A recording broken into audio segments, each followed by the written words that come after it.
Can you imagine the sound of 110 fighter jets cutting through the sky at the same time? In absolute darkness, in a deathly silence about to be shattered by one of the greatest air battles of the century. Because that's exactly what happened in the early hours of May 7th. On the Indian side, the pride of Western technology. The Rafale is among the world's most advanced fighter jets. On the other side, the J-10C, a Chinese-made fighter jet that had never been tested in real combat until then. And that night, what was just tension between two nuclear-armed countries turned into a direct confrontation. And the Rafale was shot down. But no one expected this shootdown would reveal a secret hidden for months. The creation of a kill chain set up with Chinese technology, Pakistani intelligence, and a devastating miscalculation by India. Shortly after midnight, the screens in the operations room of the Pakistan Air Force lit up in red. The radars showed dozens of active aircraft on the border with India. Air Marshal Arzahir Sidhu had been sleeping near the control room for days, waiting for this moment. Days earlier, armed Pakistani terrorists had attacked civilians in Indian Kashmir. India accused Pakistan of supporting the terrorists. Islamabad denied it, but New Delhi promised a response. And that response came in the early hours of that morning. Sidhu woke up, watched the screens, and gave the order that would go down in history. Did he want to shoot down the Rafales? Yes, the Rafales, the jewel of the Indian fleet. A state-of-the-art French fighter jet that had never been shot down in battle. The order was clear, and the Chinese fighters, Pakistan's J-10Cs, had a target. They showed the world that India's air supremacy could crumble. Around 110 aircraft were involved in that battle. According to estimates by military experts, it was the largest air battle in the world in decades. And the J-10Cs accomplished their mission. At least one Rafale was shot down, according to American and European sources. And that sent shockwaves. The shares of Dassault, the manufacturer of the Rafale, plummeted. Indonesia, which had orders for the French fighter jet, announced that it was considering changing suppliers, and was now looking closely at Chinese fighter jets. But why did the Rafale go down? The interviews revealed something that made what happened even clearer. The problem wasn't the Rafale's performance, it was India's intelligence failure. The Indian pilots thought they were safe, out of range of the Chinese PL-15 missiles. They thought the range was limited, only 150 kilometers, but they were wrong. The actual range of the missiles fired by the J-10C was over 200 kilometers.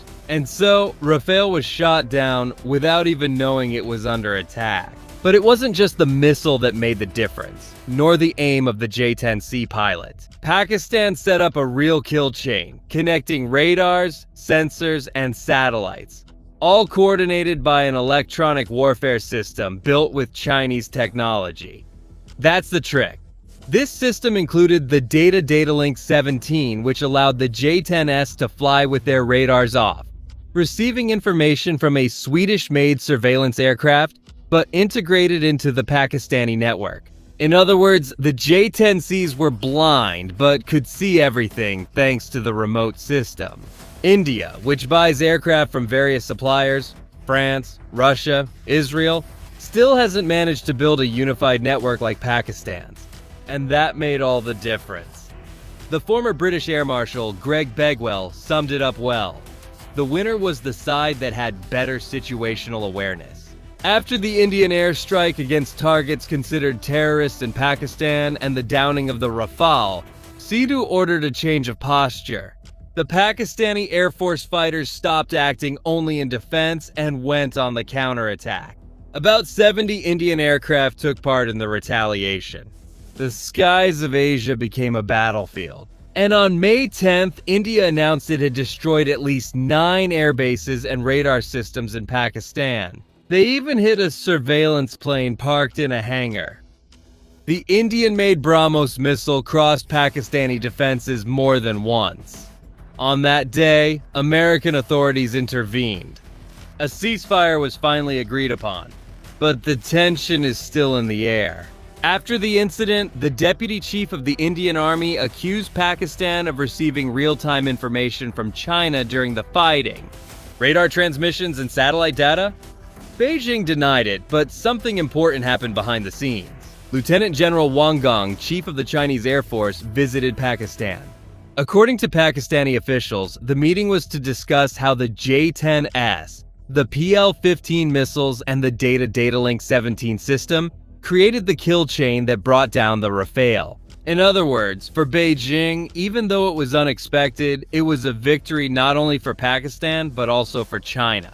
What happened on that May morning was more than just an aerial skirmish. It was a warning. A warning that the military balance in Asia is changing, that Western technology is no longer unquestionable, and that modern war is won. Not just with sophisticated fighter jets, but with networks, intelligence, integration, and the ability to act quickly based on real data. China has just written its name into the annals of silent victories in modern geopolitics, and the world needs to open its eyes. Subscribe to the channel, turn on the notification bell, leave your like on the video, and you can also become a member of our channel with a subscription that costs less than a cup of coffee per month. Share this video with your friends on social media. I'm Shimon Oliveira, and I'll see you in the next video. See you next time.